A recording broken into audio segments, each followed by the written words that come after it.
മുംബൈ ഭീകരാക്രമണത്തിന്റെ മുഖ്യ സൂത്രധാരൻ തഹാവൂർ റാണയെ ഇന്ന് രാത്രിയോടുകൂടി ഡൽഹിയിലെത്തിക്കും. അമേരിക്കയിൽ നിന്ന് റാണയുമായുള്ള പ്രത്യേക വിമാനം അല്പസമയത്തിനകം ഡൽഹിയിലെത്തും. പ്രസാദ് കാളിദാസൻ ചേരുന്നു. എൻഐഎ ചോദ്യം ചെയ്യലായിരിക്കുമോ ആദ്യം തന്നെ ഉണ്ടാവുന്ന നടപടിക്രമം? ബനീഷ്, നിലവിലും തഹാവൂർ റാണയെ ഇന്ത്യയിൽ എത്തിക്കുന്നത് സംബന്ധിച്ചുള്ള സ്ഥിരീകരിക്കാത്ത വിവരങ്ങളാണ് നമുക്ക് ലഭിച്ചുകൊണ്ടിരിക്കുന്നത്.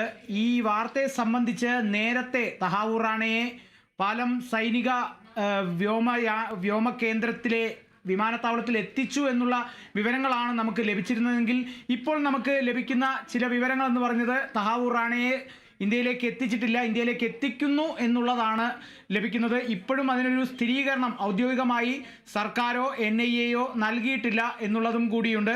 എന്നിരുന്നാലും തഹാവൂർ റാണയെ ഇന്ത്യയിലേക്ക് എത്തിക്കുന്ന ഈ നീക്കം വളരെയധികം പ്രശംസനീയമാണ്, അല്ലെങ്കിൽ വലിയൊരു മുന്നേറ്റം തന്നെയാണ് എന്നുള്ള തരത്തിൽ തന്നെയാണ് സർക്കാർ അടക്കം പറയുന്നത്. അല്പസമയം മുമ്പാണ് കേന്ദ്രമന്ത്രി അമിത്ഷാ അടക്കം സർക്കാരിൻ്റെ ഈ ഒരു നീക്കത്തെ വലിയ രീതിയിൽ പ്രശംസിച്ചത്. മുംബൈ ഭീകരാക്രമണത്ത് അധികാരത്തിലുണ്ടായിരുന്ന സർക്കാരിന് പോലും സാധിക്കാത്ത ഒരു കാര്യമാണ് ഇപ്പോൾ നരേന്ദ്രമോദി സർക്കാർ നടപ്പിലാക്കിയത് എന്നുള്ള തരത്തിലാണ് കേന്ദ്രമന്ത്രി അമിത്ഷാ അടക്കം പ്രതികരിച്ചത്. ഇനിയിപ്പോൾ നയതന്ത്ര വിജയമാണ് എന്നാണ് കേന്ദ്ര സർക്കാരിന്റെ ഭാഷ്യം. നയതന്ത്ര വിജയം അല്ലേ? തീർച്ചയായും നയതന്ത്ര വിജയം എന്നുള്ളത് തന്നെയാണ്.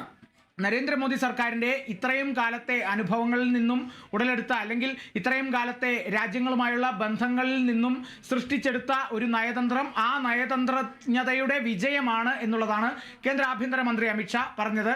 എന്നിരുന്നാലും നിലവിലെ ലഭിക്കുന്ന വിവരങ്ങൾക്കനുസരിച്ച് തഹാവൂർ റാണയെ ഇന്ത്യയിൽ എത്തിച്ചു കഴിഞ്ഞാൽ പിന്നീട് നടക്കുന്ന നടപടി എന്ന് പറയുന്നത് തീർച്ചയായും ചോദ്യം ചെയ്യൽ തന്നെയായിരിക്കും. NIA ആസ്ഥാനത്തെത്തിച്ച് NIA DG അടക്കമുള്ള 12 ഉദ്യോഗസ്ഥർ തഹാവൂർ റാണയെ ചോദ്യം ചെയ്യും എന്നുള്ളതാണ് ലഭിക്കുന്നത്.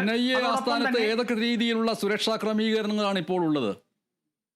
ബനീഷ്, വലിയ രീതിയിൽ കനത്ത സുരക്ഷ തന്നെ ഡൽഹിയിൽ ഒരുക്കിയിട്ടുണ്ട്. കാരണം പാകിസ്ഥാന്റെ ഭാഗത്തു നിന്നും വലിയൊരു ആക്രമണം തഹാവൂർ റാണയ്ക്ക് നേരെ ഉണ്ടായേക്കാം എന്നുള്ള ചില കണ്ടെത്തലുകളൊക്കെ ഇപ്പോഴും നിലവിലുണ്ട്. അതുകൊണ്ട് തന്നെ കനത്ത സുരക്ഷയാണ് തഹാവൂർ റാണയെ ഇന്ത്യയിൽ എത്തിക്കുന്നത് സംബന്ധിച്ച് ഒരുക്കിയിരിക്കുന്നത്.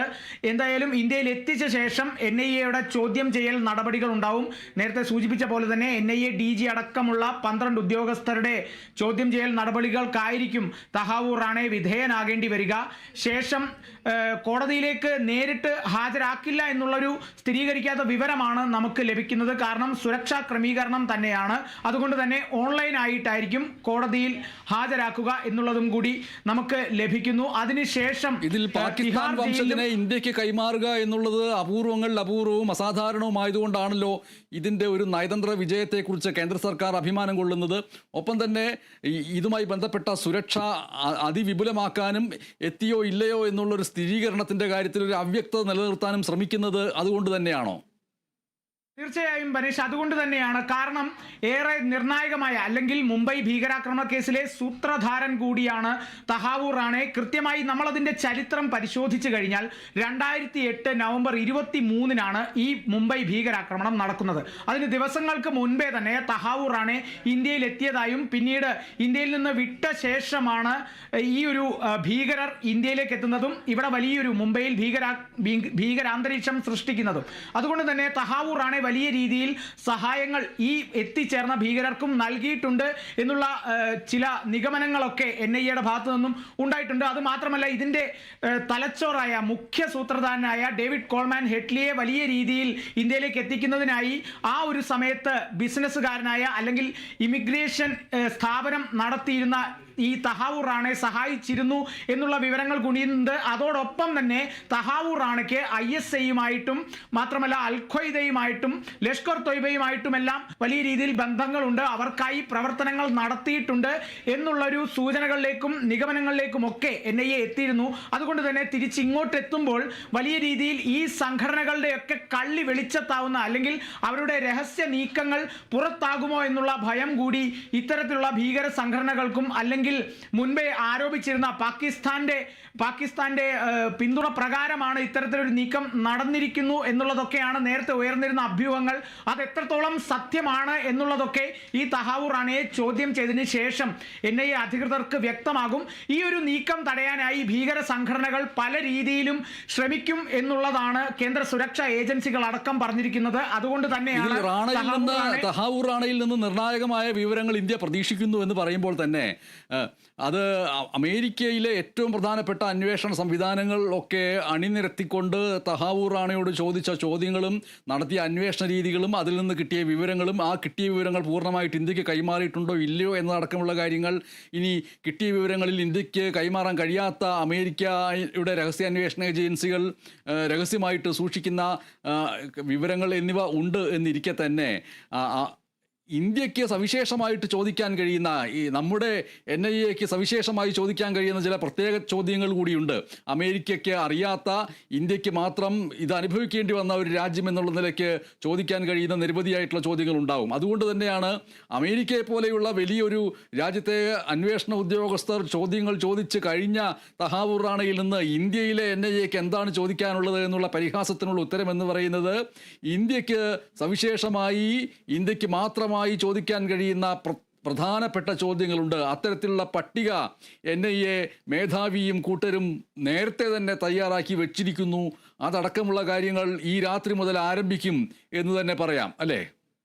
തീർച്ചയായും അതടക്കമുള്ള കാര്യങ്ങൾ ഈ രാത്രി മുതൽ NIA ആരംഭിച്ചു തുടങ്ങും. അല്ലെങ്കിൽ ഇതിൽ ഉൾപ്പെട്ടിരിക്കുന്ന, ഇതിന്റെ അന്വേഷണവുമായി സംബന്ധിച്ചിട്ടുള്ള കേന്ദ്ര അന്വേഷണ ഏജൻസികൾ അടക്കം അതിനെ സംബന്ധിച്ചുള്ള നീക്കം തുടങ്ങും. കാരണം ബനേഷ് സൂചിപ്പിച്ചിടത്തോളം അമേരിക്കയെ പോലെ ആയിരിക്കില്ല ഇന്ത്യയുടെ ഭാഗത്തു നിന്നുള്ള ചോദ്യം ചെയ്യൽ എന്ന് പറയുന്നത്. കാരണം ഇന്ത്യയുടെ ഒരു 3 ദിനം കറുത്ത അധ്യായമായി അടയാളപ്പെടുത്തിയ ചില മണിക്കൂറുകൾ കൂടിയായിരുന്നു. ഇന്ത്യ വലിയ രീതിയിൽ അതിനെ നേരിട്ടിട്ടുണ്ട്, അതിനെ അതിജീവിച്ചതാണ്. അതുകൊണ്ട് തന്നെ എന്താണ് ഇതിന് പിന്നിലെ കാരണം, അല്ലെങ്കിൽ ഈ 10 ഭീകരർ ആർക്ക് വേണ്ടി പ്രവർത്തിച്ചു, ഈ തഹാവൂർ റാണയ്ക്ക് വേണ്ടി പ്രവർത്തിച്ചു എന്ന് ഭീകരർ പറയുമ്പോഴും അതിന് തലപ്പത്തേക്ക് ഡേവിഡ് കോൾമാൻ ഹെഡ്ലി എന്നുള്ളൊരു വ്യക്തിയും കൂടിയുണ്ട്. ഈ ഡേവിഡ് കോൾമാൻ ഹെഡ്ലിക്ക് മുകളിൽ, ഈ ഡേവിഡ് കോൾമാൻ ഹെഡ്ലിക്ക് ഇത്തരത്തിലൊരു ഭീകരാക്രമണം നടത്താൻ നിർദ്ദേശം കൊടുത്തതാര്, അതിന് പിന്നിൽ പാകിസ്ഥാൻ എന്ന രാജ്യമുണ്ടോ, അതല്ലാതെ മറ്റ് ഭീകര സംഘടനകളാണോ, അത് ISI ആണോ, അത് ലഷ്കർ ത്വയ്ബയാണോ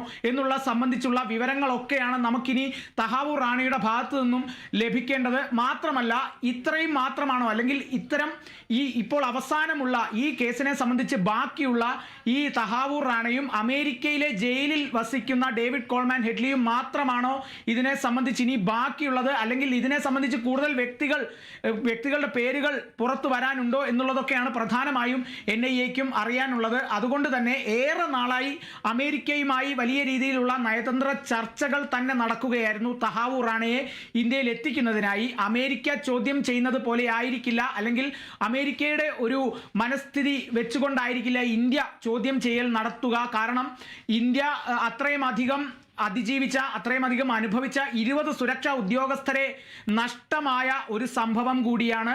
166 ഈ 20 സുരക്ഷാ ഉദ്യോഗസ്ഥരടക്കം 166 ജീവനുകൾ പൊലിഞ്ഞ സംഭവം കൂടിയാണ്. അതുകൊണ്ട് ഇന്ത്യക്ക് വൈകാരികമായ ഒരു ഇടപെടൽ കൂടി ഇതിന് നടത്തിയിട്ടുണ്ട് എന്നുള്ളതാണ് നമുക്ക് വിലയിരുത്താൻ സാധിക്കുന്നത്. 2019 ശേഷമാണ് അമേരിക്കയുമായുള്ള നയതന്ത്ര ചർച്ചകൾക്കൊക്കെ ശക്തി കൂടുന്നത്. തഹാവൂർ റാണയും അവിടെ ഈ ഇന്ത്യയിലേക്ക് വരാതിരിക്കാനായി പല രീതിയിൽ നീക്കങ്ങളും നിയമ പോരാട്ടങ്ങളും ഒക്കെ നടത്തിയെങ്കിലും അമേരിക്കൻ ഫെഡറൽ കോടതികളടക്കം കൈയൊഴിഞ്ഞതോടെയാണ് തഹാവൂർ റാണയ്ക്ക് ഇന്ത്യയിലേക്ക് മടങ്ങി വരാതെ നിർവാഹമില്ല എന്നൊരു ഘട്ടത്തിലേക്ക് വന്നത്. അതുമാത്രമല്ല അവസാനം ട്രംപ് മോദി കൂടിക്കാഴ്ചയിലടക്കം ട്രംപ് ഉറപ്പ് നൽകിയിരുന്നു തഹാവൂർ റാണയെ ഇന്ത്യക്ക് കൈമാറാമെന്നുള്ളത്, അല്ലെങ്കിൽ തങ്ങൾക്ക് തഹാവൂർ റാണയെ കൈമാറണം എന്നുള്ള നിർദ്ദേശം കൂടി മോദി നൽകിയത് ട്രംപ് അംഗീകരിക്കുകയായിരുന്നു. പിന്നീടാണ് ഇത്തരത്തിലുള്ള നീക്കങ്ങളിലേക്കൊക്കെ വന്നത്. എന്നിരുന്നാലും സ്ഥിരീകരിക്കാത്ത ചില വിവരങ്ങൾ നമുക്ക് ലഭിക്കുന്നതനുസരിച്ച് തഹാവൂർ റാണയെ ഇന്ത്യയിലേക്ക് അല്പസമയത്തിനകം എത്തിക്കും എന്നുള്ളതാണ് നമുക്കിപ്പോഴും സ്ഥിരീകരണം ലഭിക്കാത്ത വിവരങ്ങൾ. വിവരം അതാണ് NIA